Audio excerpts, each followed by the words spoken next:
Buenos días, Ibe Callao. Mi nombre es Liliana Dávila y quiero darles la bienvenida a este servicio. Y qué bueno que estén conectados. Quiero compartirles una porción de la palabra que se encuentra en el Salmo 1.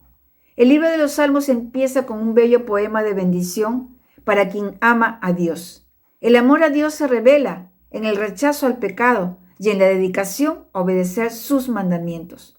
Nosotros en estos tiempos podemos ver que estamos rodeados de situaciones que nos invitan a pecar. Pero la palabra de Dios nos enseña que la verdadera y auténtica felicidad se encuentra cuando obedecemos a Dios y no cuando nos inclinamos al pecado. Veamos el ejemplo de nuestro Señor Jesucristo, que Él anduvo entre pecadores, pero nunca participó de sus obras. Al contrario, los guió al arrepentimiento, mostrando la gracia de Dios y predicándoles el camino de la salvación. Cuando meditamos en la palabra de Dios, vamos a encontrar tesoros escondidos y si los ponemos por obra, serán de gran bendición para nuestras vidas. Se hace una comparación entre el creyente y el árbol plantado en el lugar correcto. Se dice que dará fruto y que no se marchitará. Asimismo nosotros, si estamos plantados en el lugar correcto y si somos fieles a Dios, vamos a dar grandes frutos. Luego añade que Dios hace que el justo prospere. ¿Qué significa? Que tenemos el cuidado de Dios, que Dios suplirá nuestras necesidades y que el amor, la gracia, la paz y la misericordia de Dios estará con nosotros. Recordemos, Dios es justo y no deja sin castigo al que ama al pecado. Las bendiciones que recibimos al obedecer a Dios son grandemente beneficiosas para nosotros y para nuestra descendencia. Los invito a que disfrutemos de las alabanzas y de la enseñanza. Tus maravillas, oh Señor, nos muestran cuán grande es tu amor. Ayúdanos, amado Dios, a que no dejemos de alabar y exaltar tu nombre por todo lo que haces a nuestro favor. Grande es Él y grandes son sus maravillas.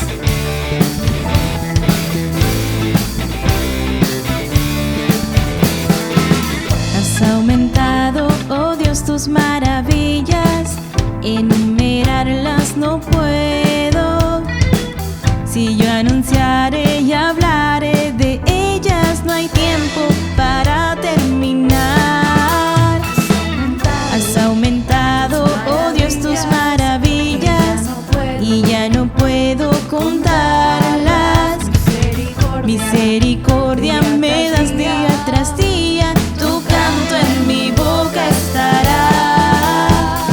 Grandes son tus obras, poderío y majestad. Tuyo es todo imperio, toda gloria y potestad. Grande es tu dominio, el universo lleno está de tu poder. Grande eres, grandes son tus obras, poderío y majestad. Tuyo es todo imperio, toda gloria y potestad. Grande es tu dominio, el universo lleno está de tu poder. Grande eres tú. Grande es todo lo que tú haces a nuestro favor. Has aumentado, oh Dios, tus maravillas, enumerarlas no puedo. Si yo anunciaré y hablaré de ellas, no hay tiempo para terminar. Has aumentado, oh Dios, tus maravillas y ya no puedo contarlas. Misericordia me das día tras día, tu canto en mi boca estará. Grandes son tus obras, poderío y majestad. Tuyo es todo imperio, toda gloria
celebramos ese amor inmenso que Dios tiene por cada uno de nosotros.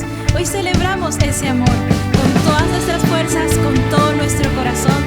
Celebramos a nuestro Jesús. Tengo vida y esperanza, pues siento tu amor. Apareció tu eterna gracia y me dio salvación.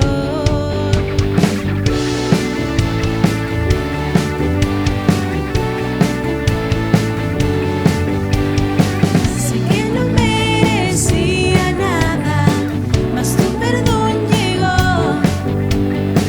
Mi corazón es tu morada y ahora tu hijo soy.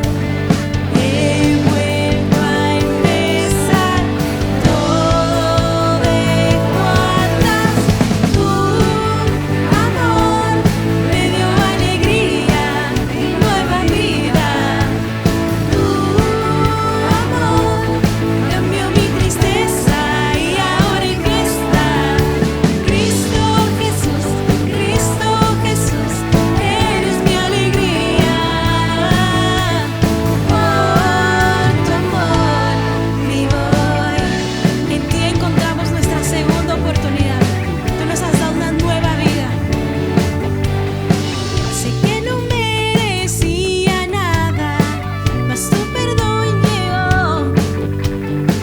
Mi corazón es tu morada y ahora tu hijo soy. He vuelto a empezar, todo dejo atrás. Tu amor me dio alegría y nueva vida. Tu amor cambió mi tristeza y ahora en fiesta. Cristo Jesús, eres mi alegría. Por tu amor vivo hoy. Tu amor nos ha dado nuevas fuerzas, tu amor nos ha acercado a tu corazón. Hoy podemos saber que es vida gracias a ti. ¿Qué tal si declaramos que le amaremos y le seguiremos por siempre? Te seguiré, te amaré, te amaré. Te seguiré, te amaré, te amaré. Te seguiré, te amaré, te amaré. Te seguiré, te amaré, te amaré. Tu amor me dio alegría y nueva vida. Tu amor cambió mi tristeza y ahora en fiesta. Cristo Jesús, eres mi alegría. Por tu amor vivo hoy. Te seguiré, te amaré, te amaré. Te seguiré, te amaré, te amaré. Te seguiré, te amaré, te amaré. Te seguiré, te amaré, te amaré.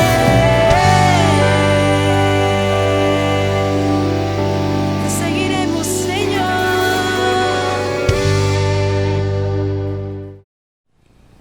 Buenas noches, amados hermanos de la Iglesia Bíblica Emanuel del Callao. Esta semana estamos de aniversario, 27 años de la Iglesia Bíblica Emanuel del Callao. Damos gracias a Dios por aquellos hombres y mujeres que empezaron esta obra, luego encabezado por el pastor Luis y la pastora Marina y toda su familia, que tuvieron que pasar momentos difíciles y momentos gloriosos desde que empezaron esta obra. 27 años, a Dios sea la gloria y la honra. Él ha sostenido esta casa de una manera muy maravillosa y prodigiosa en el cual nosotros hemos sido recibidos con el amor del Padre, gracias a eso. En esta noche estaremos comentando un tema que lleva como título Identidad y propósito. Y para eso vamos a tomar Lucas capítulo 15, versículo 11 al 32, una parábola conocida como que lo relató nuestro Señor Jesucristo, la parábola del hijo pródigo. Otros dicen la parábola del padre amoroso, con diferentes interpretaciones. La parábola empieza de esta manera. También dijo: un hombre tenía 2 hijos. Los personajes son un padre y dos hijos. Veamos acerca cómo está el relato de esta parábola. Y el menor de ellos dijo a su padre: Padre, dame la parte de los bienes que me corresponde. Y le repartió los bienes. Dicen los eruditos bíblicos que ni la ley judía ni la ley romana permitían que un padre tuviera la decisión de dar por herencia por completo todas sus propiedades. Entonces, pero este padre dice que al recibir el pedido de su hijo menor, que le dice: Padre, dame la parte de los bienes que me corresponde, él le repartió los bienes, o sea, le dio a los 2. Todo lo que tenemos en posesión vino de Dios: alimento, vivienda, vestido, calzado, ¿verdad? Eso todo lo que nosotros tenemos ahora, el Señor es Dios que nos ha dado. El hijo menor tomó la decisión de irse de casa, dice y el menor de ellos, al recibir eso, dice, no muchos días después, juntándolo todo, el hijo menor se fue lejos a una provincia apartada y allí desperdició sus bienes viviendo perdidamente. ¿Qué hizo el hijo? Los bienes que el padre le dio, lo recogió, lo juntó.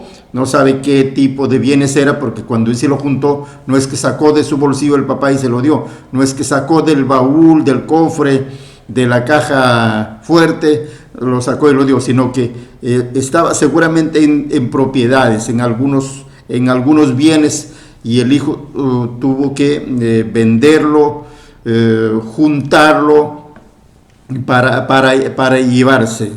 Pero podemos pensar, ¿por qué el hijo se quiso ir de la casa? Eso es lo que pasa muchas veces con nosotros cuando somos adolescentes.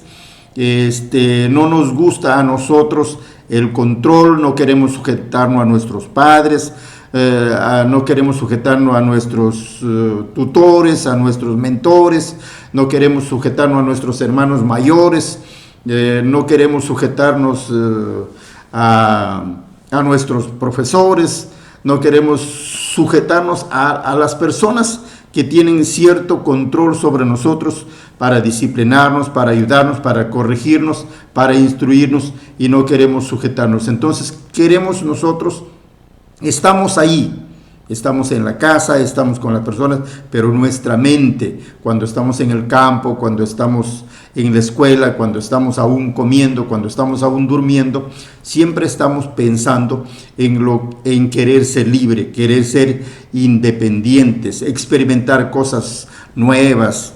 Y seguramente este joven pensó de esta manera, y pensó, por ejemplo, pedirle a su padre. Es posible que tenga mayoría de edad. Al pedirle a su padre los bienes que me corresponde, es posible que este muchacho haya trabajado como en el campo, criando animales, ¿verdad? Y al criar los animales, se compran terrenos, se compran otras cosas, pero como trabajan, creen que les corresponde lo que ellos trabajan. A veces pensamos que podemos vivir bien lejos de Dios, pero siempre quedamos cortos, siempre quedamos hambrientos. Cuando todo lo hubo, dice, cuando todo lo hubo malgastado, vino una gran hambre en aquella provincia y comenzó a faltarle. Entonces la decisión que tomamos afecta nuestra vida, al no estar preparados para manejar el dinero, como pasó en este tiempo al perder el trabajo o no tener ahorro. Malgastar los bienes, llegar a un lugar desconocido y llegar con dinero, siempre se van a presentar. De repente él se fue a una provincia, a una ciudad, donde llegó y como tenía dinero se iba al cine, se iba al estadio, se iba a la playa, y siempre había gente que lo acompañaba. Y eso es producto de que él malgastó su dinero. Por ejemplo, los hijos cuando están en casa, ellos no aportan para nada. Ellos, según ellos, tienen todo. Tengo mi casa, tengo mi televisor, tengo mis muebles, tengo mi cocina, tengo comida, tengo todo. Es de ellos, según ellos dicen. No dice es de mi padre, no es de mis padres, sino dicen es lo que yo tengo. Y no ponen nada. Entonces, al salir de ese lugar para irse a una ciudad, por decir, donde hay mucha seducción, donde hay mucha tentación, y al no estar preparado, la Biblia dice, mi pueblo perece por falta de conocimiento. Y el apóstol Pablo también dice, y esto pido en oración, que el amor de ustedes abunde aún más, y más en ciencia y en todo conocimiento, para que aprobéis lo mejor. Para poder discernir, tenemos que tener la capacidad, tenemos que tener el conocimiento y tenemos que saber qué es lo que podemos hacer.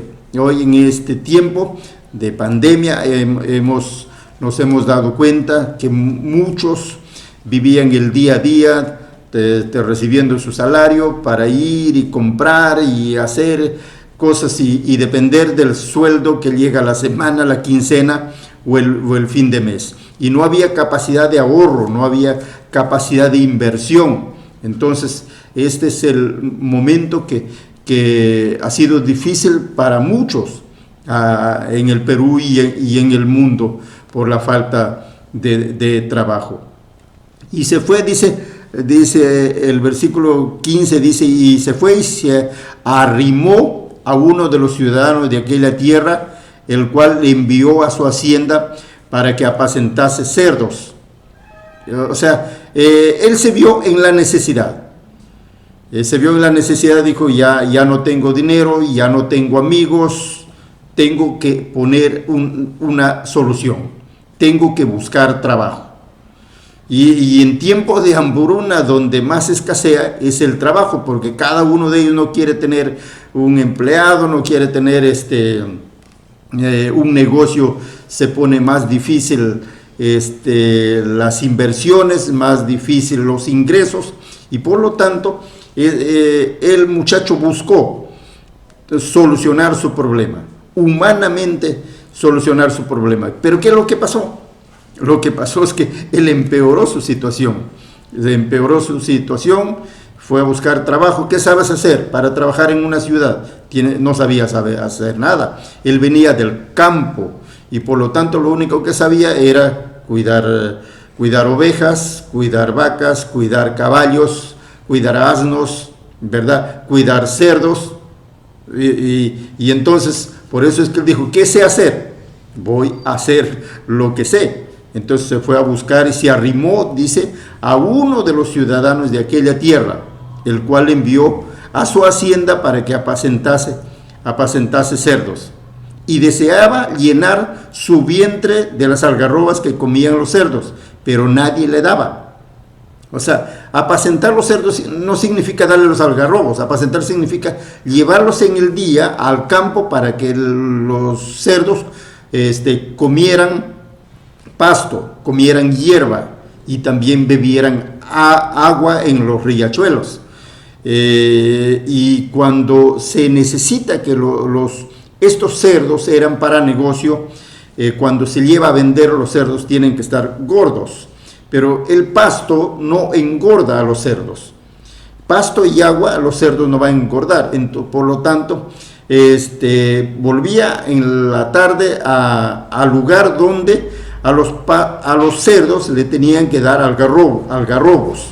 Y como, por ejemplo, en mi pueblo, se acostumbra que si nosotros queremos matar un cerdo para sacar la carne, para la cecina, para los chicharrones, para la manteca, lo que tenemos, si queremos matarlo, nosotros tenemos que mandar al molino 2, 3 arrobas de cebada, hacerlo moler y eso darle a los cerdos que lo necesitamos para engordar, para comer o para vender. Entonces se hace a la harina se echa unos cuantos puñados o por peso, se echa agua, se hace un sango, una masa y eso se entra. Entonces el chancho puede estar en 2 meses, puede estar gordo, entonces ya puede estar listo para esto. Y ese es lo que le daban ahí a los cerdos, los algarrobos para engordar a los cerdos. Pero dice que él quería llenar el vientre. Significa que a él le daban una comida producto de la hambruna. Nadie va a comer hasta llenarse. Todos van a comer producto de la hambruna para sobrevivir. Y muchos de los que les gusta comer, de los que están gorditos, van a tener que bajar de peso. Y ahí es donde dice el chico, volviendo en sí, dijo: ¿cuántos jornaleros en casa de mi padre tienen abundancia de pan? Y yo aquí perezco de hambre. En la otra versión dice: yo aquí me estoy muriendo de hambre. Significa que él vio que el peligro mayor en su vida era que poco a poco iba a debilitarse. Con la porción muy pequeña que le daban para comer, estaba debilitándose.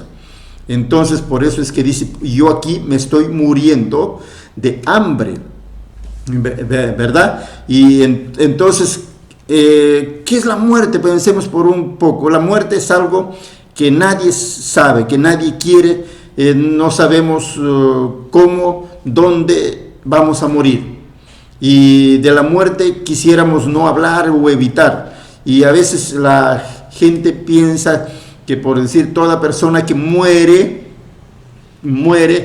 va al cielo. Y ahí vemos pues en la televisión, en los periódicos, en el internet, ¿verdad? O en la radio, que se habla, que se dice mucho, que de Dios goce y en paz descanse, y que ya está en el cielo, que ya tocando su guitarra, tocando su cajón, que ya está haciendo allá la parranda, que desde ahí nos pueda ayudar, y verdad, y eso no es así. Hablando de los 2 hijos también, la Biblia, cuando habla de hijos, y el padre aquí representa a Dios, y los 2 hijos representan al pueblo judío. En este caso, en ese tiempo, el hijo menor representa a los pecadores, en este caso a los pescadores, a los cobradores de impuestos, a aquellos que no tenían ninguna religión, pero que eran judíos. Entonces, y el hijo mayor representaba aquel que siempre estaba en casa, siempre estaba en la iglesia, siempre estaba haciendo cosas, siempre estaba procurando obedecer. Él se calificaba por lo que hacía. Entonces vemos en estos jóvenes, ¿verdad? En estos que estaban cada uno por su lado. Pero esto dice, ¿qué hablamos de la muerte? De la muerte. ¿Qué es la muerte? La muerte. La muerte, la Biblia habla acerca de salir del cuerpo, y si estás en Cristo, te vas a la presencia de Dios. Y si no estás en Cristo, no. Por eso es que nosotros hablamos de que Dios, para que nosotros seamos hijos de Dios, Dios ha pagado el precio de nuestro pecado. Nos ha rescatado, ha borrado nuestra culpa, ha pagado nuestra culpa y nos ha redimido. Pero también con su Espíritu Santo nos ha sellado como hijos adoptivos. Como hijos adoptivos. Pero Dios, como es completo y perfecto, quiso hacer una obra perfecta en Cristo Jesús para todos aquellos que le recibieran, que creyeran en su nombre. les dio el derecho de ser hechos hijos de Dios, pero al ser engendrados por Dios. Ahora tenemos una nueva naturaleza, somos una nueva criatura, creados en Cristo Jesús ya para buenas obras. Lo que antes sin Cristo no podíamos hacer, aún leyendo la Biblia, aún conociendo lo que Dios demanda, no podíamos. Ahora en Cristo Jesús, por lo que fuimos engendrados, sí podemos hacerlo. El joven dice: me levantaré, iré a mi padre y le diré: Padre, he pecado contra el cielo y contra ti. ¿Verdad? Pero antes de eso, él dice, y volviendo en sí, dijo: ¿cuántos jornaleros en casa de mi padre tienen abundancia de pan y yo aquí perezco de hambre? ¿Qué quiere decir? Que él empezó a valorar cuando son los días malos que nos enseñan a valorar los días buenos. Son los días de enfermedad que nos enseñan a valorar la salud. Son los días de soledad que nos enseñan a valorar la compañía. Son los días de escasez que nos enseñan a valorar la abundancia, ¿verdad? ¿Verdad? Entonces, por eso es que este joven toma en cuenta, dice, y volviendo en sí, él recapacitó. Pero otros dicen que no, fue Dios, como era hijo, que Dios por medio de su Espíritu Santo le extendió la gracia para que él volviera en sí. ¿Por qué? Porque Dios, siendo nuestro Padre, nunca nos abandona, nunca nos deja, nunca nos desampara. Siempre Él está por donde nosotros vayamos, aunque tomamos mal camino y aunque nosotros podamos decidir, Dios nunca nos va a abandonar. Él siempre va a estar allí. Entonces era necesario que este joven supiera, entendiera que la decisión que había tomado estaba mal, que no sabía administrar su dinero, no conocía de las cosas. Por eso que la Biblia dice, en Oseas 4:6 dice: mi pueblo perece por falta de conocimiento. Y el apóstol Pablo dice en Filipenses 1:9 y 10, dice: y esto pido en oración, que el amor de ustedes abunde aún más y más en ciencia y en todo conocimiento, para que aprobéis lo mejor, a fin de que sean sinceros e irreprensibles para el día de Cristo.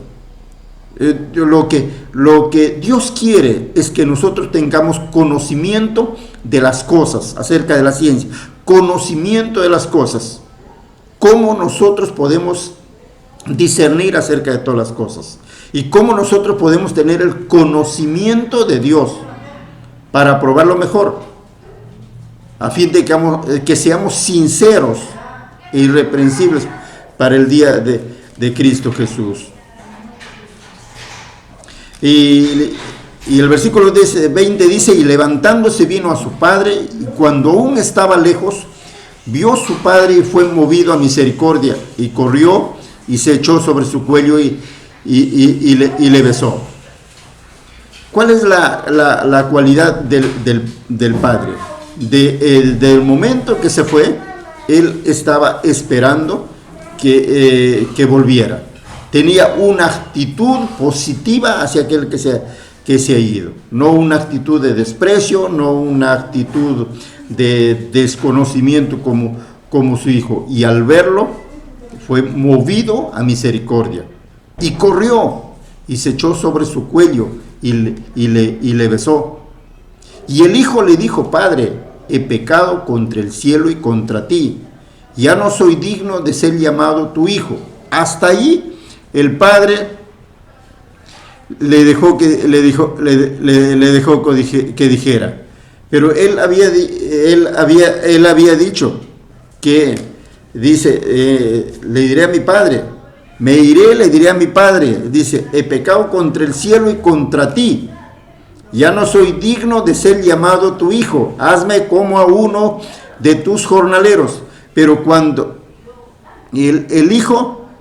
cuando el hijo regresa, le dice a su padre, Padre, he pecado contra el cielo y contra ti, y ya no soy digno de ser llamado tu hijo. Pero la otra parte ya no dice, porque el padre no le permite. El hijo que regresa no tiene por qué decir qué es lo que va a hacer, ¿verdad? Es lo mismo nosotros que a veces no nos gusta sujetarnos a nuestros pastores, no nos gusta sujetarnos a nuestros líderes, no nos gusta en la iglesia que nos digan a nosotros qué es lo que debemos hacer, sino que nosotros elegimos qué es lo que debemos hacer. Y como no nos gusta, nos vamos de la iglesia, nos apartamos de la iglesia y nos vamos pensando que nos va a ir bien. ¿Y a dónde nosotros nos vamos? Al pecado, ¿verdad? Y queremos regresar y queremos decirle a los pastores, esto es lo que yo quiero hacer, esto es lo que yo sé hacer.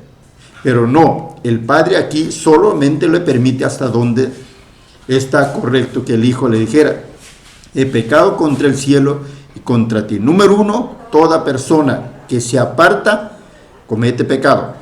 Toda persona que se va comete pecado. Pero cuando vuelve, al único que le tiene que pedir perdón es a Dios primero y a las personas que lo ha ofendido, que le ha ofendido. Pero lo demás no depende de que uno quiera hacer. Y hay la mayoría es que nosotros queremos hacer lo que nosotros queremos hacer.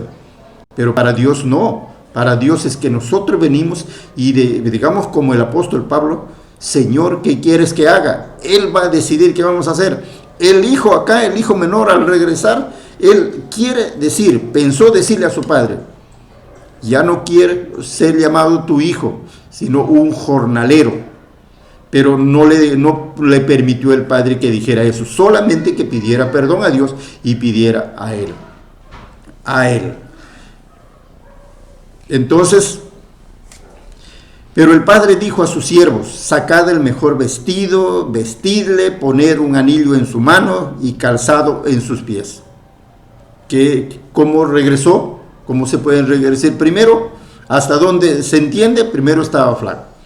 Segundo, como no supo ahorrar, no supo invertir, no tenía conocimiento de cómo manejar el dinero, todo le faltó.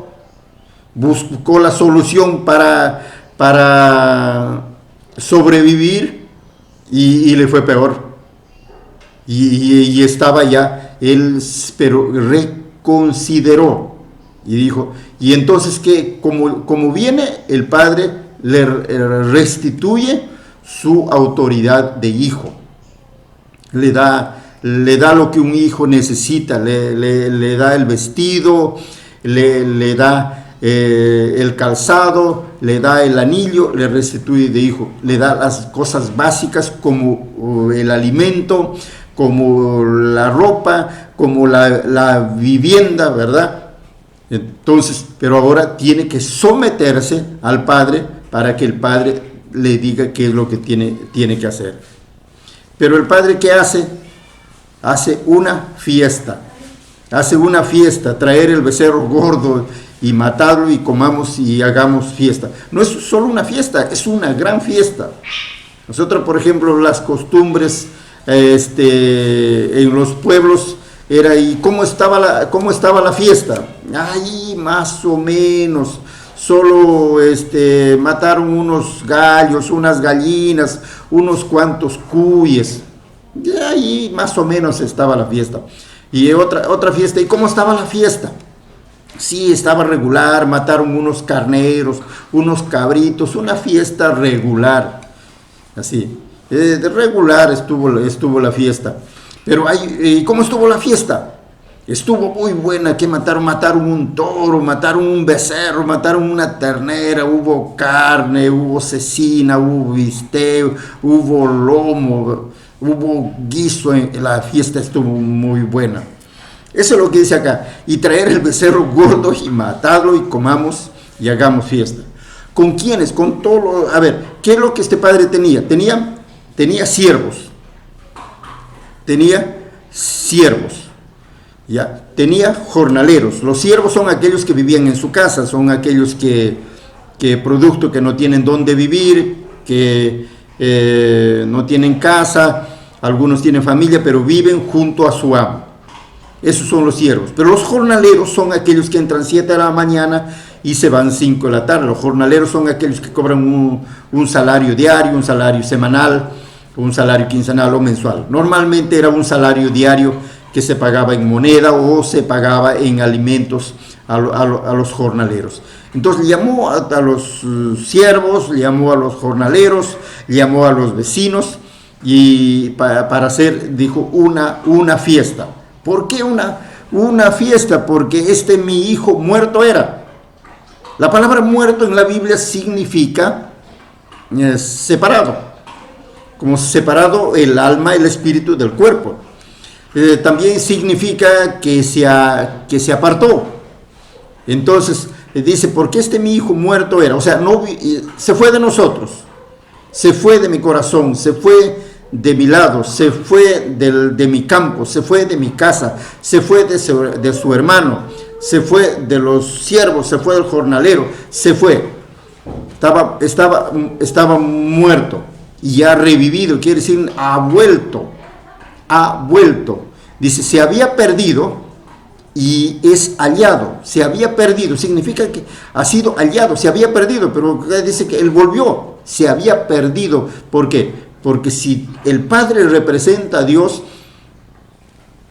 Él fue el que fue con él, lo acompañó, estuvo en esos momentos de ese proceso para que este joven aprendiera lo que es valorar lo que se tiene, lo que es conocer lo que se tiene. Entonces dice, porque mi hijo muerto era y ha revivido. Se había perdido. Y nuestro Señor Jesucristo dijo, yo he venido a buscar y a salvar al que se había perdido, al que está perdido. Nosotros no hemos encontrado a Dios. Él nos ha buscado, nos ha encontrado, nos ha salvado y nos ha dado la identidad de hijo. ¿Quién somos nosotros? Somos hijos de Dios. Pero como hijos podemos cometer errores e irnos del templo, irnos de nuestros padres, irnos de nuestro lugar, buscando muchas veces vivir libres, sin control, o pensando trabajar, ¿verdad? Y a muchos se le ha ido muy mal, como en este caso de este joven. Y comenzaron a regocijarse. Debe haber una alegría de regocijarse cuando esto pasa. El padre se alegró, el padre hizo fiesta, el padre invitó a todos a regocijarse, no solo él, todos a regocijarse. Pero su hijo mayor estaba en el campo y cuando llegó cerca de la casa, oyó la música y las danzas y llamó a uno de los criados. No es el jornalero, es uno de los criados. Criado es uno de los siervos. Le preguntó qué era aquello.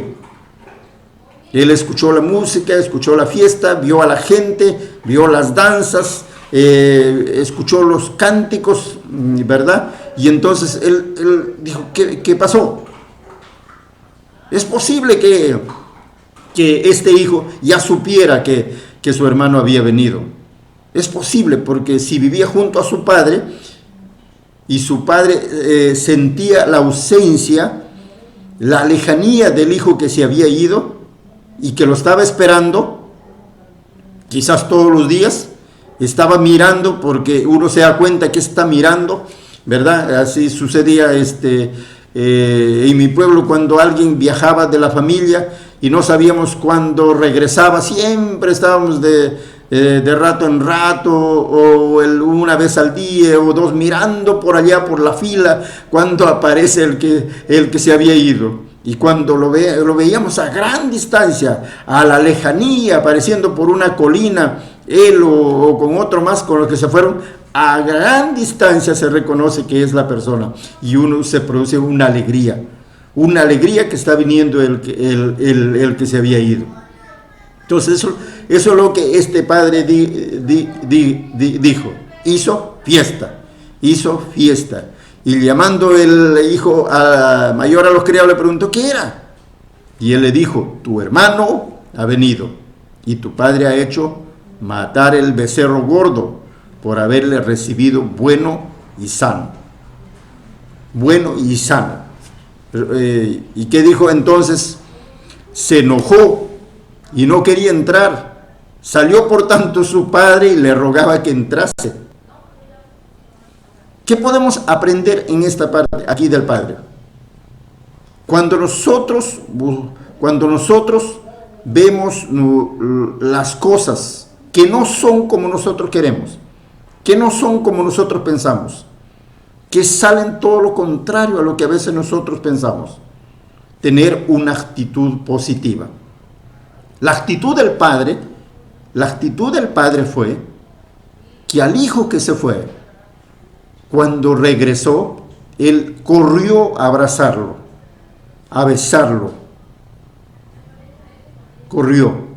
Y cuando el hijo que se quedó en casa se enojó porque el padre había hecho una fiesta, lo había recibido a su hijo, estaban regocijándose, estaban comiendo, y el hijo mayor se enojó.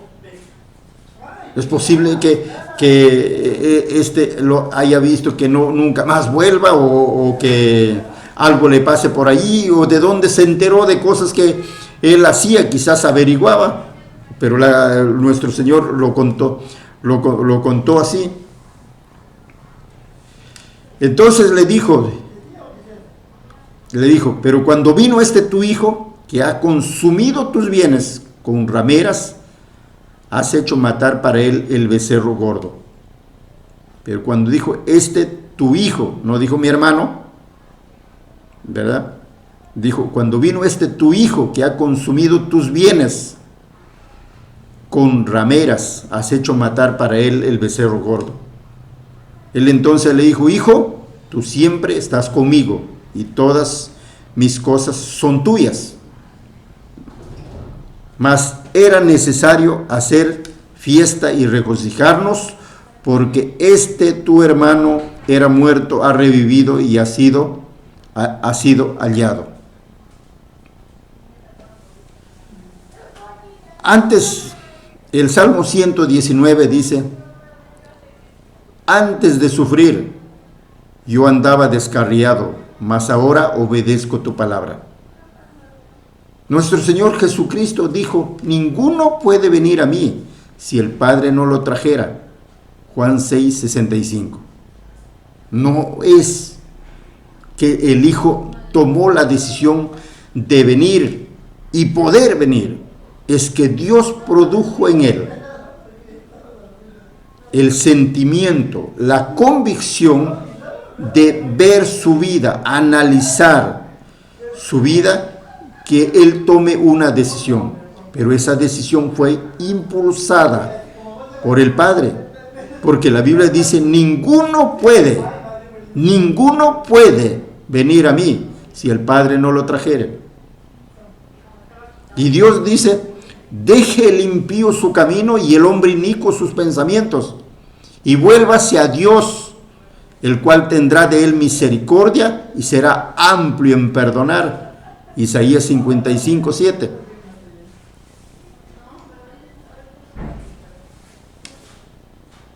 Lo que nosotros pensamos para nuestra vida, cómo debemos encaminarlo hacia Dios.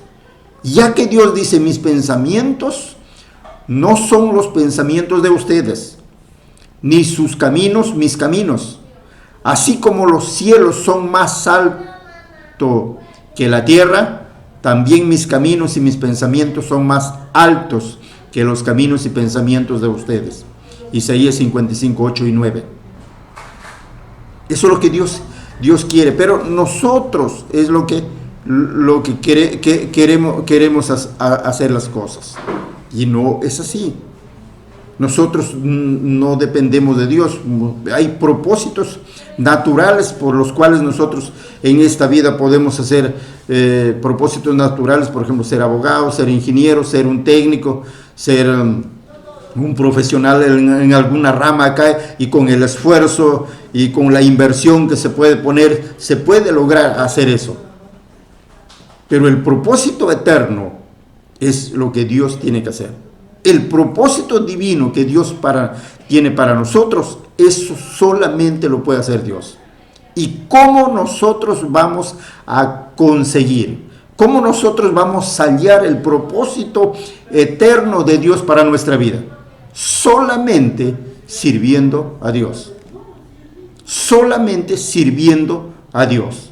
El propósito eterno se va a encontrar, vamos a encontrar nosotros para nuestra vida. Ya que nuestra vida es eterna, nosotros tenemos un propósito eterno, pero eso se le va a dar solamente en Dios. Por eso es que el joven, cuando viene, dice: he pecado contra el cielo y contra ti, ya no soy digno de ser llamado tu hijo, pero hazme como a uno de tus jornaleros. Hazme tú, hazme. Él dice: hazme. Y entonces, ¿qué hace el padre? Se va más allá del proceso. Ya el joven ha pasado parte del proceso. El proceso del sufrimiento, el proceso de caer contra el suelo, el proceso de estar contra la pared, el proceso del hambre, el proceso de querer solucionar sus problemas con pensamientos humanos, razones humanas, y él sabe que no ha podido, más bien lo ha empeorado. Pero volviendo, ¿por qué el padre no le permite decir todo lo que él decía? Hazme como uno de tus jornaleros. Y no le permite. ¿Por qué? Porque eso ya él decide. Dios ya sabe que él quiere servir. Dios ya sabe que él quiere trabajar. Entonces Dios le adelanta el propósito final, el diseño final, dándole toda esta gama de privilegios que le da. Al darle el anillo, al darle el vestido, al darle el calzado, ¿verdad? Al abrazarlo todo, le da más allá de todo eso. Pero nosotros tenemos un proceso. Todos en nuestra vida tenemos un proceso, y muchas veces ese proceso no lo queremos pasar, ¿verdad? Porque es un proceso doloroso, como el caso de José en Egipto, ¿verdad? El caso de José en Egipto. El caso de David a los 17 años, ungido para ser rey, pero fue rey a los 30 años y tuvo que sufrir 13 años. Entonces, pues así somos nosotros. Pero dejémosle a Dios, porque Dios dice en Filipenses 2:13, dice así, que Dios produce en nosotros el querer como el hacer por su buena voluntad. Él es el que va a hacer en tu vida. Muchos de los creyentes no pueden avanzar en el diseño divino. ¿Por qué? Porque quieren hacer ellos, porque se esfuerzan ellos. Cada mañana que nos tenemos que levantar para orar, cada mañana que tenemos que levantar, no decir mañana me levanto a orar, sino decirle a Dios: Señor, levántame a orar. Señor, hazme entender. Señor, hazme comprender. Señor, crea un corazón nuevo. Escribe tu palabra en mi mente. Él lo va a hacer. Él lo va a hacer. Por eso dice ahí por medio del apóstol Pablo, dice que Dios es el que produce el querer, no nosotros. Cuando nosotros queremos hacer lo que a nosotros nos parece mejor, con buenas intenciones, no es así. Es que le digamos a Dios: Señor, ¿qué quieres que haga? Me pongo en tus manos. Soy una vasija, soy un vaso delante de ti. Hazlo tú, Señor. Y las fuerzas que no tenemos, Él nos va a dar fuerzas a los que no tenemos ninguna fuerza. Él nos va a levantar. Por eso decimos: Señor, sáname. Por eso, Señor, decimos: ayúdame. Señor, decimos: lávame. Señor, decimos: perdóname. porque Él lo va a hacer. Por eso es que nosotros tenemos que tener puestos los ojos en Jesús, el autor y consumador de la fe. La fe que nosotros tenemos no es nuestra. El autor es Cristo Jesús. Él es el autor de esa fe que nosotros tenemos para creer lo que dice su palabra. Porque de lo contrario vamos a dudar, se va a llenar de incredulidad. Por eso es que nosotros debemos entender eso. Y no solo eso, el autor de la fe que tenemos es Cristo. Pero el que hace que nosotros podamos hacer las obras de la fe es Cristo, porque Él dice, el autor y consumador de la fe es Cristo Jesús. Cuando nosotros hacemos, voy a leer acá un pasaje en Josué 24, 15 al 19. Y dice, y si mal os parece servir a Jehová, escogeos hoy a quién sirváis. Si a los dioses a quienes sirvieron vuestros padres cuando estuvieron al otro lado del río, o a los dioses de los amorreos, en cuya presencia habitáis. Pero yo y mi casa serviremos a Jehová. Entonces el pueblo respondió y dijo, nunca tal acontezca que dejemos a Jehová para servir a otros dioses. Porque Jehová nuestro Dios es el que nos sacó a nosotros y a nuestros padres de la tierra de Egipto, de la casa de servidumbre, el que ha hecho estas grandes señales y nos ha guardado por todo el camino por donde hemos andado y en todos los pueblos por entre los cuales pasamos. Y Jehová arrojó de delante de nosotros a todos los pueblos, al amorreo que habitaba en la tierra. Nosotros pues también serviremos a Jehová, porque Él es nuestro Dios. Josué hubiera dicho, gloria a Dios, aleluya. Este es un pueblo de Dios. Este es lo que Dios quería escuchar.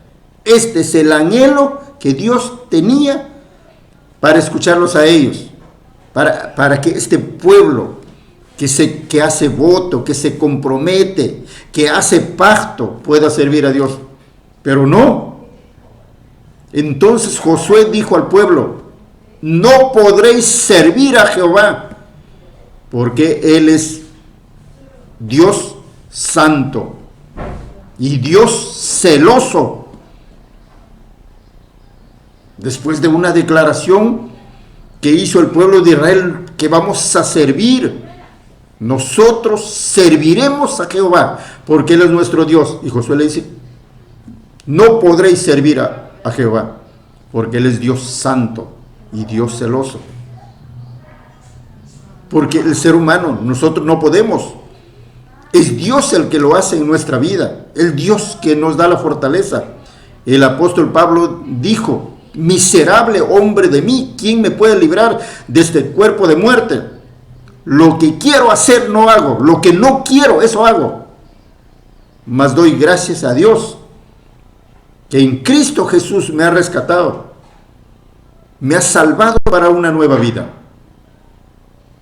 ¿Verdad? ¿Y por qué? Por eso es que el primer deseo del Padre Nuestro dice, santificado sea tu nombre. Santificado sea tu nombre en lo que pienso, en lo que digo, en lo que hago. Que santificado sea tu nombre. Santificado sea tu nombre en mi casa, en mi camino, en mi negocio, en mi centro de trabajo, en mi centro de estudios. Santificado sea tu nombre. Y Dios lo va a hacer. ¿Qué es lo que Dios quiere? Que le digamos a Él lo que le corresponde a Él hacerlo. Y Dios es celoso. ¿Celoso por qué? Celoso porque nosotros queremos hacer en nuestra vida, en la vida de nuestros hijos, en la vida de los que son discipulados, en la vida de la iglesia, queremos hacer nosotros conforme a nosotros nos parece mejor. Pero Dios es celoso. Él quiere hacer su obra. Cuando Dios le dijo a Pedro, ¿me amas? Y Pedro dijo, sí. Le dijo, apacienta mis corderos. No dijo tus corderos. Pedro, ¿me amas? Sí. Apacienta, pastorea mis ovejas. Mis ovejas. Es que Dios haga la obra en cada uno de nosotros. Es Dios. ¿Qué es lo que tenemos que hacer nosotros? Nosotros solo tenemos que decirle a Dios que lo haga por medio de nosotros. Pero nosotros decimos, ¿qué estás haciendo? Haciendo la obra de Dios. ¿A dónde vas? A hacer la obra de Dios. Este hijo mayor, él se consideraba por lo que él hacía. El que dijo, nunca te he obedecido. Nunca te he desobedecido, Nunca te he desobedecido. Siempre te he obedecido. Siempre he estado allí. Siempre he estado en todos los cultos. He estado en todas las reuniones. He estado allí. Y no me has considerado. Él se consideraba por lo que hacía. Nosotros tenemos que considerarnos por lo que Dios hace. Él nos ha hecho sus hijos. Nos ha rescatado pagando el precio de nuestra culpa, ha borrado nuestra culpa, nos ha sellado con el Espíritu Santo y nos ha engendrado. Nos ha hecho una nueva criatura y ahora Él es quien va a hacer las cosas. Yo encuentro para mi vida, después de muchos años de creyente, que por más que procuraba hacer, no podía. Hasta que le dije a Dios, Señor, yo estoy procurando hacer y no puedo.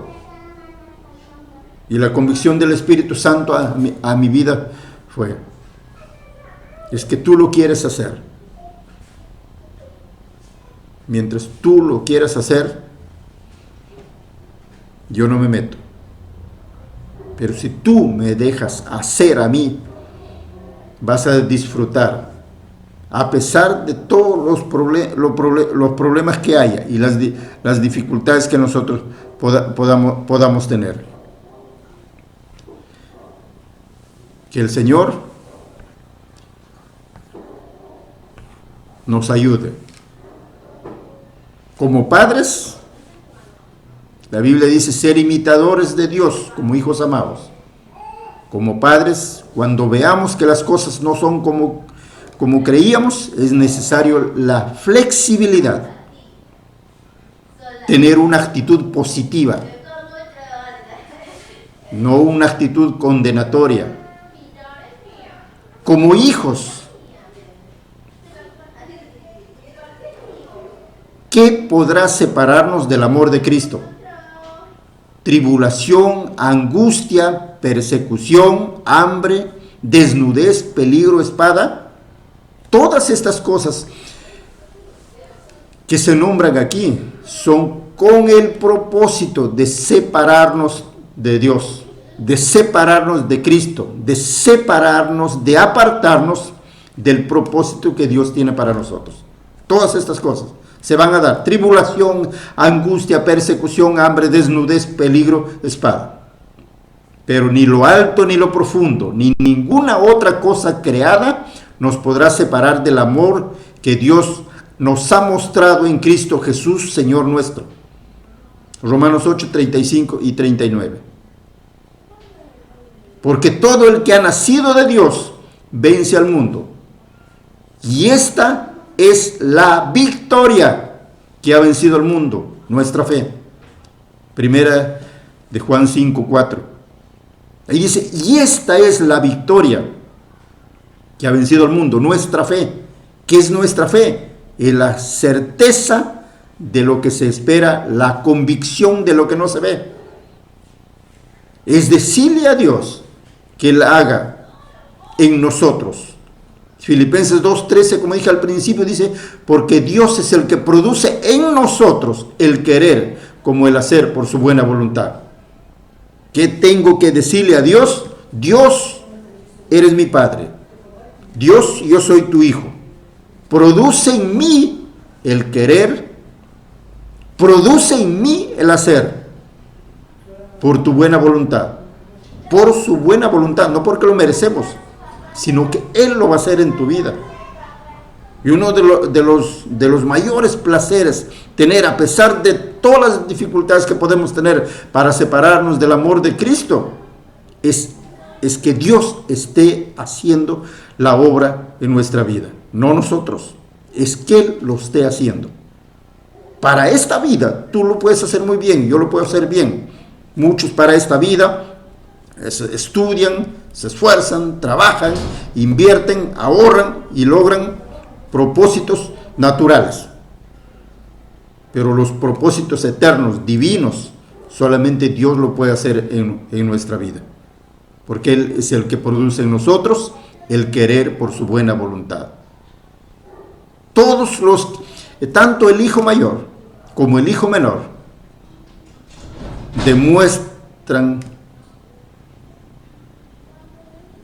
que no pueden hacer, pero es el padre el que tiene una actitud positiva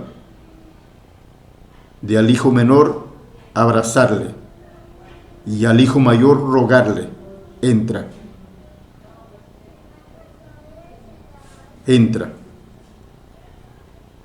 Cuando nos vamos de la casa, cuando nos vamos de nuestra iglesia, buscando satisfacer nuestro propio ego, vivir como queremos y hacer lo que queremos, Dios está allí. Dios nunca te dejó, ni me dejó. Dios nunca nos abandonó. Dios está ahí. Y el propósito de Dios, el diseño de Dios para tu vida y para mi vida está allí. Pero ¿cómo se llega a ser efectivo para que puedas disfrutar el mayor privilegio, la mayor profesión, el servir a Dios? Porque es la mayor profesión, porque es una profesión eterna. Porque cuando un ingeniero muere, acaba su carrera el día que muere. Pero cuando un pastor muere, cuando resucita, será pastor.